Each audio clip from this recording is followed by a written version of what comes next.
My hands actually shook as I opened that third rejection email from the company I'd wanted to work at since college. 3 tries, 3 polite brush-offs, and a dream that felt like it was slipping through my fingers.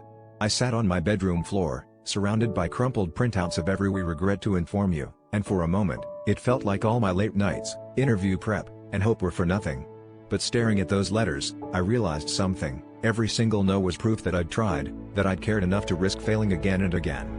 Instead of trashing them, I taped each letter to my wall, turning my defeats into a mosaic of motivation. Every morning, those letters greeted me, daring me to keep moving. I dove into new projects, built up my skills, and even started reaching out to other companies I'd never considered before.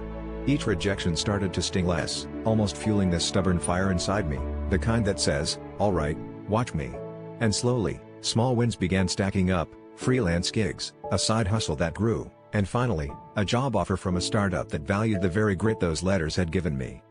Fast forward a few years, and I found myself on the other side of the hiring table, reading cover letters filled with the same raw hope I used to pour into mine. Some applicants reminded me of myself, not perfect, not always polished, but absolutely relentless. I made it a point to look past the gaps in the awkward interviews, searching for that spark, that persistence you can't teach.